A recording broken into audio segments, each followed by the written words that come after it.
안녕하세요. 훈민정음을 활용한 영어 발음 표기의 고재윤입니다.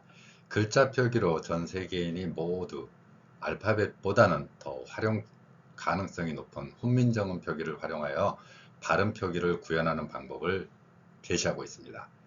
먼저 이제 그 내용 중에서 제가 훈민정음 표기에 어떤 원리들을 적용을 하는지, 세종대왕이 꿈꿨던 문자 표기와 소리의 일치, 이것이 과연 무엇을 의미하는지 본질적인 내용도 같이 살펴보고자 합니다. 오늘은 다른 강의하고 다르게 첫 화면에 제가 훈민정음 서문, 세종어제 훈민정음으로 읽혀지는 그 내용들을 가져왔습니다. 이 내용을 설명하는 것은 제 나름대로의 해석도 있습니다. 그 해석에 대해서는 다른 동영상이나 아니면은 제 블로그에서 확인하시도록 하면 되겠습니다. 먼저 이제 여기에서 오늘은 1월 달부터 4월 달까지 영어 발음에 대해서 설명하고자 합니다. 이 1월부터 4월까지의 발음에서 어떤 표기 원리를 적용했고 그 발음이 그리고 발음을 나타내는 표기가 어떻게 훈민정음 방식으로 표기되는가 하는 두 가지 핵심적인 사항을 살펴보고 넘어가고자 합니다. 첫 번째 이제 여러분들이 보셔야 되는 그 내용 중에 하나가 여기에 맨 밑에 줄을 먼저 보셨으면 좋겠네요. 여기에 보면 비읍이 표시된 글자가 있습니다. 여기 비읍 아래에 작은 동그라미가 되어 있는데 여기 발음을 우리가 비읍 순경음 혹은 순경음 비읍이라는 표현으로 나타내고 있기도 하죠. 훈민정음 창제 당시에 저 글자가 왜 필요했었는가? 세종대왕은 분명히 다른 소리, 오늘날의 비읍과는 다른 어떤 소리에 대한 특성을 파악하고 있었다는 거죠. 그래서 그 이름에서 순경음이라는 표현을 했다는 것은 입술 가벼운 소리, 입술과 연관된 어떤 소리였을 거다. 그리고 그 소리 중에 하나가 이제 저는 유성음이었을 거다라고 추정을 하고, 저기에 비읍 아래에 있는 작은 동그라미는 제가 영어의 리소리하고 유성음이라는 특성, 어, 완벽하게 일치하지는 않지만 영어의 리소리에 연결돼서 볼 수 있다, 이렇게 주장하고, 그래서 1995년에 제가 한글 영어 관련 내용은 역시 뭐 인터넷이나 아니면은 본 그 동영상 아래쪽에 보시면 제가 이제 걸어온 길이 있습니다. 그래서 1995년도에 보시면 그 초중고 선생님들을 위해서 발음 지도할 때 어떻게 하는 게 좋은가, 이 책입니다. 그래서 10월 9일 날 인터뷰를 통해서 제가 관련된 내용들을 소개한 적이 있습니다. 당시 기사 제목이 뭐 한글 영어 발음 완벽 표현 뭐 이렇게 나가 있던데, 그래도 거창하게 나갔지만 어쨌건 당시의 표기 원리로는 이렇게 완벽하게 나타낼 수 있다, 이렇게 했던 것입니다. 그 표기를 기본으로 삼아서 2006년도에는 제가 단순히 영어 발음만을 나타내는 게 아니라 전 세계의 다른 언어들도 표기하는 원리를 같이 엮어서 2006년도에 이제 그 안에 인도네시아어 표기법이라든가 다른 언어들에 대한 표기 원리를 제시하고 있습니다. 저 책은 시중 판매보다는 이제 해외 다른 나라들에 대한 소리 표기, 훈민정음 방식은 어떻게 해야 되나, 만약에 인도네시아어를 표기한다면 어떻게 할 것인가, 중국어나 일본어는 어떻게 표기할 수 있는가, 그들의 소리는 어떻게 나타낼 것인가 하는 것을 나타낸 책입니다. 2006년도에 제가 이제 저 책을 출간을 하면서 동시에 이제 목사님들이나 해외 선교사분들한테 전달을 했죠. 그래서 오지에 나가시는 분들, 지금과 같이 막 요즘 MZ 세대들처럼 전 세계를 누비는 그 초기였기 때문에, 그래서 세계 정말 곳곳에 가서 문자 없는 나라, 그 문자 없는 나라들의 언어는 어떻게 기록을 해둘 것인가. 그래서 추정컨대 현재는 약 340여 개 이 민족들이 언어는 있대, 문자 표기는 없기 때문에 그거를 좀 도움이 됐으면 좋겠다라는 취지로 정말로 제 자비로 글자 표기 일일이 이렇게 만들어 가지고 보내드렸었습니다. 그리고 각국 대사관에도 제가 그 글 관련돼서 보내드렸고요. 2006년도에 이제 제가 그 후에 이제 2008년도에는 중국어하고 일본어 이 곁들여서 이제 표기하는 원리. 일본어에서는 어떤 원칙이 있고 중국어 표기는 지금 한어 병음이라고 돼 있죠. 알파벳을 사용해서 중국어를 입력을 하고 있기 때문에 중국어 같은 경우는 이 한어 병음이 알파벳을 사용해서 그 주유강 같은 학자들과 초기 선교사들의 표기 원리를 가지고서 중국어 발음을 표기했습니다. 그래서 여러분들은 훈민정음 표기를 원리를 가지고 있기 때문에 지금 인터넷 환경에서 타이핑을 하는 순간 그 글자가 입력이 되지만 한어 병음으로 표기를 한다면 한자어는 뜻글자이다 보니까 소리가 다양하지가 않습니다. 그러니까 우리가 만약에 같은 글자, 지금은 이제 한어 병음이니까 알파벳으로 만약에 타이핑을 한다면 그냥 무수히 많은 글자가 뜨죠. 그 중에서 또 자기가 뜻하는 바를 다시 타이핑을 해야 되는, 한국인들과는 다른 두 단계를 거쳐야만이 지금 인터넷 환경에 적응할 수 있죠. 근데 만약에 그나마 한어 병음 표기조차 없었다면 중국인들은 인터넷 환경에서 우리보다 지금 시간상으로는 2배 정도 걸리지만 한어 병음 표기가 없었다면, 그래서 몇십 배 더 걸렸을 수도 있을 겁니다. 인터넷 환경에 적응할 수 없었겠죠. 문자 표기의 원리는 이렇게 당시 시대 상황에서는 널리 활용되지 않을 수도 있지만 뛰어난 기술 표기로서 인터넷 환경이나 이런 데에서 1905년도에 표기했던 중국의 한어 병음 표기 원리들이 세월이 지나고 나서 70년, 80년 지나고 나서야 이제 인터넷 환경에서 많이 쓰이게 됐고, 지금의 중국어 교재들은 대부분 한자어보다는 한어 병음 원리로 돼 있죠.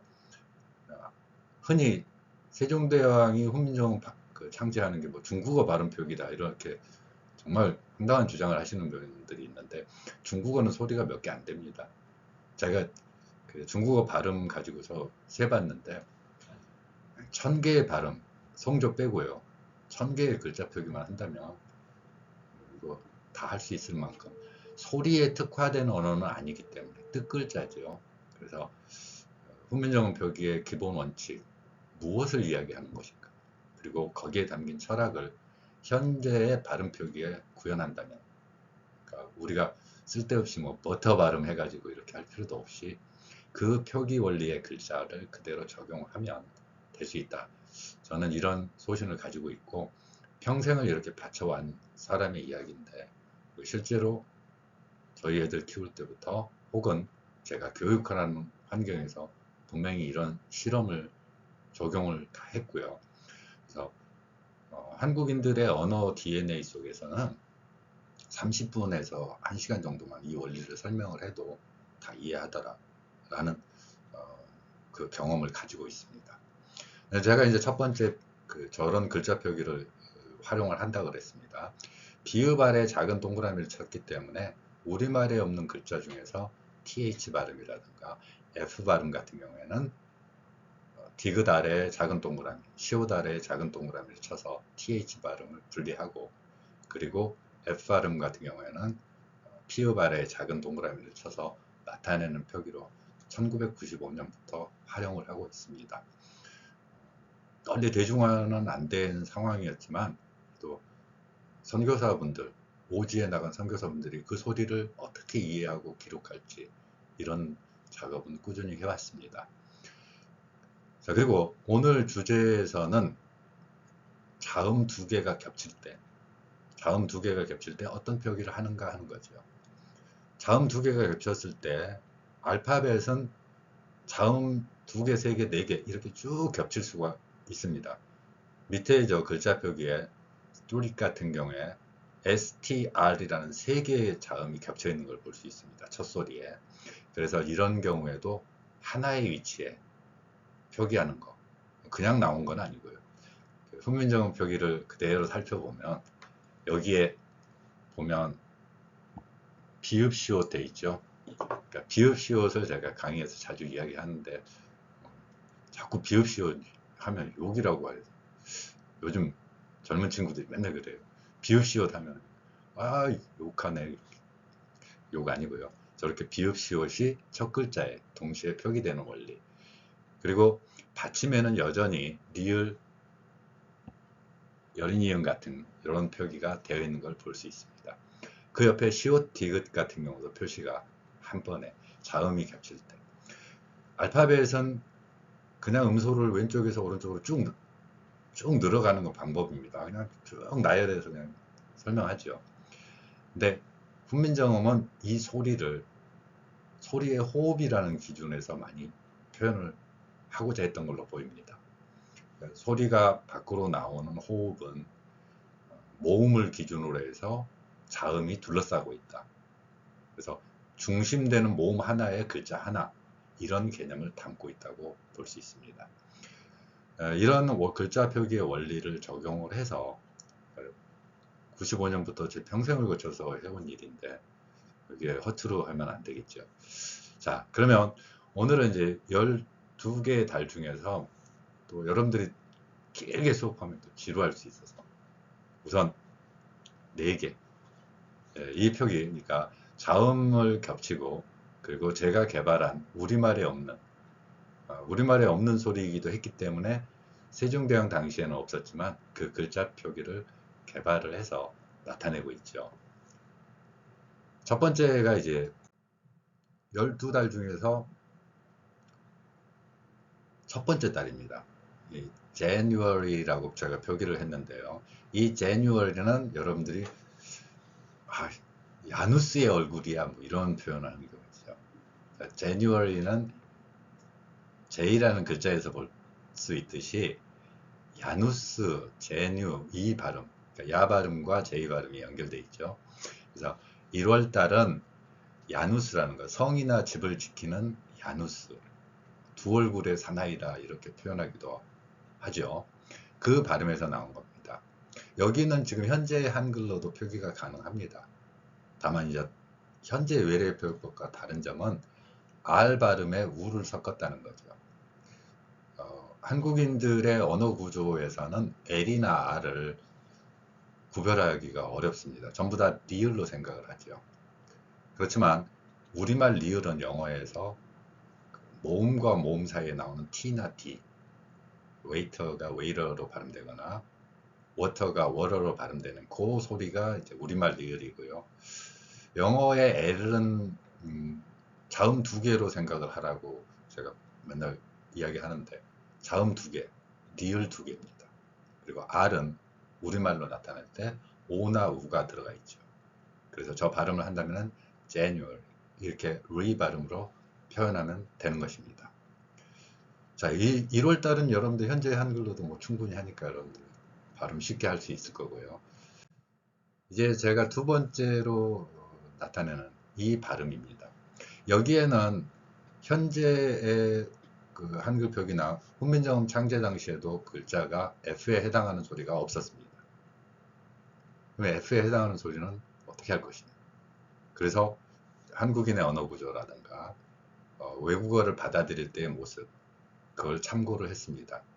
특히 이제 제가 강력한 반감을 가지면서 했던 내용 중에 하나가 영어의 F 발음을 일본인들이 한글 현대화라는 그 관점에서 우리의 훈민정음 표기를 상당 부분 일본어 방식 그리고 일본인 언어학자들의 원리가 결합하게 됩니다.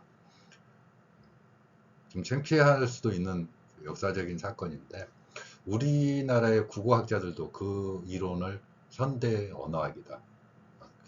제가 지금 앞에 설명한 구강 구조하고 소리 구조를 가지고서 설명하는 이론 체계입니다. 이 언어학을 일본인들이 먼저 이제 수용해가지고 하면서 했기 때문에 훈민정음은 보면 뭐 그건 원래 아닌 것 같은데 뭐 이런 느낌으로 받아들였기 때문에 일본인들이 우리 한글 표기에 끼어듭니다. 대표적인 학자가 제가 맨날 이야기하는 오구라 신페이.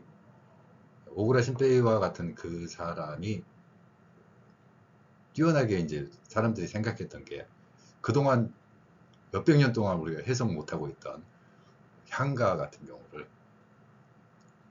일본의 그 마녀집처럼 음독, 훈독이라고 하는데요. 일본어 표기가 그렇게 돼 있습니다. 조사 같은 경우에 이제 일본어는 영어에 그러니까 신돌석의 돌자 같은 경우 우리는 표기할 방법이 마땅치 않기 때문에 돌석자에다가 세 을자를 넣어서 돌 이렇게 읽는 한자 방법처럼, 그리고 조사에 해당하는 단어를 한자어를 빌려와서 표기를 한 겁니다. 향가에 대한 해석을 여러분들이 보시다 보면 전부 한자로 돼 있는데 거기에는 우리말의 순우리말의 어떤 조사라든가 이런 게 들어가 있다는 걸 볼 수 있습니다. 이 원리를 바로 오구라 신페이가 이제 자기들은 일본에서는 당연했잖아요. 그래서 그걸 가지고 딱 하니까 이게 이 말이 되는 것 같아. 그래서 그 해석을 하는 걸 보면서 너무 놀라워했고, 그리고 1920년대 중후반에 그 사람이 그 식민지 통치기구인 총독부를 통해서 전국에 있는 언어 수집도 합니다. 굉장히 부지런한 사람이죠. 그래서 언어 표기나 이런 걸 가지고서 이제 우리나라 그 한글 표기의 어떤 이론적 토대 이런 걸 많이 제공을 했었습니다. 그래서 너무 똑똑하고 한 것 같아서 그 사람의 학문 체계를 받아들여 가지고 했죠. 안타깝습니다. 어쨌건 그렇다는 이야기예요. 그런 글자 표기들의 원리가 그 후로도 이제 우리나라 주류의 언어학에 많이 끼어들었고, 그걸 과학적이니 현대적이니 하는 표현들이 생겼습니다. F 발음 같은 경우에는 이제 그 일본어 방식을 수용을 했지요. 그래서 히읗, H로 지금도 일본어 외래어 표기 원칙에는 그런 원리를 적용합니다. 그래서 영어의 F 발음은 일본인들에게는 히읗으로 들리는 거죠. 그래서 그걸 우리에게 강요합니다. 왜냐하면 우리는 F 소리가 없었기 때문에. 그래서 화이팅, 화일, 호일, 환타, 펜스. 그럼 그때만 끝났느냐? 지금도 우리에게 영향을 끼칩니다. 그래서 F 들어간 대표적인 요즘 최신 옷이 후리스라고 그러잖아요. 그 후리스. 그리고 웨하스, 과자. 근데 과자에서는 웨하스고 컴퓨터의 반도체에서는 웨이퍼라고 발음하는 그 F 소리입니다. 그 후로 이제 외래어 표기법 개정하면서 피읍으로 바꾸긴 했는데 또 피읍으로 바꾸다니까 영어 뭐하고 같아져 버려요. P하고 같게 되는 겁니다. 그래서 F 소리가 P로도 됐다가 H로 됐다가 이렇게 혼란을 겪게 됐죠. 저는 피읍 아래에다가 첫 화면에서 보여드린 작은 동그라미를 쳐서 페라고 봐. 윗니로 아랫입술 물고 페. 그리고 숨에 비읍 시옷으로 돼 있던 글자. 그래서 첫 글자에 비읍 리을을 넣습니다.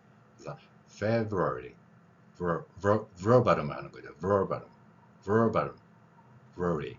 그리고 여전히 R은 리을로. 그래서 이 표기 글자로 여러분들을 읽으라고 하는 겁니다. 그러면 영어의 소리와 발음입니다. 발음 기호는 언어학자들이 만든 무슨 공인된 건 아닌데 그냥 좀 하고 있죠. 언어학자마다 다르다고 그랬습니다. 정의하는 것도 다르고. 그런 이 발음 기호 표기 원리를 여전히 가로에서 세로로 쓰고 있지만 그거를 훈민정음 표기 방식으로 같이 표기를 하는 게 맞다. 그리고 그게 읽어보면 제가 써놓은 저 글자를 여러분들은 읽을 수 있습니다. 이렇게 발음. 그래서 February 이게 2월달입니다. 이렇게 표현할 수 있습니다. 그러면 2월이라는 단어, 2월이라는 단어는 라틴어 페브루스라는 것에서 유래했을 것으로 추정을 하고 있습니다. 우리가 지금 사용하는 1월부터 12월까지의 달에 대한 내용이 왜 저 이름이 들어왔는가에 대한 명확한 근거는 밝혀진 거가 없는 경우가 있기 때문에 다만 저랬을 거다라고 추정을 한다고 저는 계속 이야기를 합니다. 12개의 달을 왜 했는가? 저는 하필이면 12달이냐? 그러면 인간의 신체를 봐라 그런 이야기 합니다. 어디에? 우리가 일상생활에서 쓰는 어떤 숫자는 우리의 신체하고 연관되어 있다고 저는 주장을 하기 때문에 우리의 신체 중에 초기에 숫자를 세는 원리도 그랬고요. 신체 중에서 12는 어디냐 하는 제가 손가락 마디를 이야기합니다. 손가락 마디. 손가락 마디를 엄지는 빼고요. 나머지만 마디. 왜 엄지는 뺐느냐? 마디가 하필이면 두 마디예요. 인체의 신비. 다른 데는 다 세 마디인데 여기 두 마디. 그럼 세 마디 곱하기 네 손가락 하면은 4, 3 안 돼요. 안 되면 3, 4. 자, 그래서 12달이 이제 그런 기준에서 동양에서도 비슷합니다. 10간 12지라고 하는데 12간지 뭐 이렇게 표현하는 그 12지 동물도 바로 이게 12 여기서 나옵니다. 손가락 10개와 여기 12. 그래서 이거의 최소 공배수가 바로 60입니다. 60진법의 원리도 메소포타미아 문명에서도 바로 이런 손가락의 숫자와 결합 이런 거가 있지 않았을까 하는 제 주장입니다. 자, 그래서 이 발음 표기로 다시 되돌아와서 보면 F 소리에는 윗니로 아랫입술을 문다는 표시로 제가 피읍 아래 작은 동그라미를 쳤습니다. 자, 다음 내용입니다. 그러면 이제 2월이라는 거는 정화한다고 깨끗하게 한다는 거죠. 물론 여러분들 중에서 뭐 제 강의를 듣기 위해서 목욕 재개하고 기도하고 간절한 마음으로 저를 보는 그런 분들은 없죠. 있으면 큰일 나요. 자, 근데 이제 2월까지 뭘 하려고 했느냐? 정화하고 준비하는 과정 지키고 성 지키고 있다가 정화하고 깨끗하게 하고 뭐 하려고요? 행군하려고요. 마치. 이게 행군하는 거죠. 뭐 행군은 왜 해요? 전쟁하는 거죠. 그래서 마치가 행군, 뭐라 그러죠? 행진 이런 거에서도 표현되는 이유가 잔인한 인간들의 속성도 들어있죠. 전쟁입니다. 그래서 마치라는 단어가 전쟁을 위해 출전하는 게 겨울에 추울 때 안 가잖아요. 1월, 2월 엄청 춥잖아요. 지금도 12월, 11월인데도 좀 추운데. 그래서 1월, 2월 되면은 엄청 추우니까 이제 햇빛이 좀 내리쬐고 몸이 좀 풀리고 할 때 이제 정복군주들이 이제 전쟁 앞으로 해가지고 마치. 그래서 3월이 인간들의 정복 역사하고 연관되는 마치라는 단어가 사용되게 된 겁니다. 여기에서 저는 이제 글자 표기로는 니을 받침을 써서 표기를 했습니다. 이건 한글 아니에요. 말치 아니에요. 그래서 영어 발음이기 때문에 받침 니을은 약하게. 제가 말씀드리지만 한글 표기법을 저는 바꾸는 게 아니에요. 그럴 능력이, 권한이 어디에 있습니까? 영어 발음 표기에 외래 학자들 혹은 외국 학자들이 해놓은 발음 표기. 그래서 발음 기호 대신에 이 글자 표기를 했고 글자가 없는 그 민족들에게 이런 글자 표기를 전달해서 소리의 호흡에 맞춰서 표기를 하면 훈민정 방식이 굉장히 유용할 것이다. 알파벳은 현재 발음 기호 없이는 읽을 수 없는 상태까지 도달했는데 이런 언어적 환경도 고려할 필요가 있다. 이렇게 생각해서 하는 것입니다. 자, 4월에 관련되는 발음입니다. 여기에도 마찬가지죠. 4월은 첫 글자에 마찬가지로 피읍과 루를 쓴 발음 표기가 보일 겁니다. April, pearl 발음이죠. pearl. 그래서 피읍과 럴 발음이 같이 섞여 있는 거. 왜 이렇게 자음을 굳이 이렇게 표기했을까 하는 거는 제가 말씀드린 대로 모음을 기본으로 봤다는 거예요. 모음의 글자 하나에 소리가 있다는 거죠. 근데 왜 이렇게 또 그럼 세종대왕은 했을까? 그 부분이 바로 이제 세종대왕의 우주가 아니라는 거죠. 세상을 보는 눈, 사람을 향한 따뜻한 시선, 그리고 사람이 내는 소리에 대한 신비감, 그게 모음을 통한 호흡에서 나오더라는 겁니다. 그리고 그 주변을 자음이 둘러싸고 있죠. 자음이 하나가 둘러쌀 수도 있지만 두 개가 둘러쌀 수도 있고 때에 따라서는 세 개가 둘러쌀 수도 있다라는 거죠. 이게 바로 이제 중국어 표기하고는 근본적으로 달라집니다. 중국어는 한자가 뜻을 나타내는 거잖아요. 예를 들면은 뭐 신하 신자, 혹시 모르는 분들을 위해서 제가 잠깐 쓴다면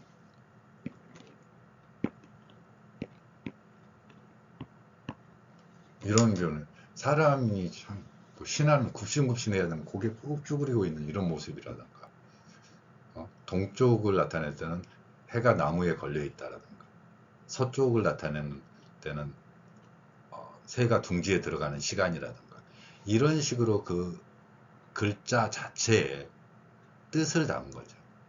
일종의 사전인 거죠. 그림으로 형상화한 사전, 뜻풀이가 그 안에 들어있는 그런 개념으로 한자가 나왔다면, 세종대왕의 훈민정음은 소리를 나타내는 글자. 그러면 소리를 어떻게 배열한다? 그래서 세 개의 축을 본 거죠. 모음을 가지고 첫 글자와 받침 글자. 그럼 이 세 개의 축은 또 뭐냐? 그러니까 세종대왕이 하늘을 보고, 땅을 보고, 사람을 보는 세 가지의 기본 축을 하나의 소리에 담고자 했던 겁니다. 자, 오늘 영어 단어 중에서 1월부터 12월까지 중에 1월부터 4월까지를 살펴보았습니다. 오늘은 뭐 그렇게 어려운 발음이나 내용들이 없었기 때문에 제가 그동안 좀 왜 훈민정음 발음 표기냐, 여기에 대한 대답을 곁들여서 했습니다. 글자 표기에서 볼 때 왜 받침 두 개 혹은 첫 글자에 두 개의 소리를 넣는가? 단순하지만 알파벳은 왼쪽에서 오른쪽으로 그냥 늘어놓으면 됩니다. 그럼 모음 글자는 5개밖에 없는데 나머지 자음 글자들이 충돌할 수밖에 없습니다. 그런데 세종대왕은 거기에 호흡을 뒀습니다. 그래서 그날 하나의 글자로, 영어는 단어 단위로 띄어쓰기를 합니다. 그렇지만 우리가 사용하는 훈민정음 방식의 글자 표기는 소리의 호흡 단위로 나누는 거죠. 어느 게 더 과학적이라고 할지는 여러분들이 실제로 활용하고, 제가 저 표기를 했을 때 여러분들의 소리가 달라지고 표현이 달라지는지 스스로의 간증, 경험이 있을 때 그렇구나 라고 인식할 수 있기 때문에 제가 이 방송을 통해서 경험해 보시라고 말씀드리고 있는 겁니다. 자, 오늘은 훈민정음 창제 원리에서 사용되는 글자 표기를 중심으로 영어 단어 1월부터 4월까지 살펴보았습니다. 감사합니다.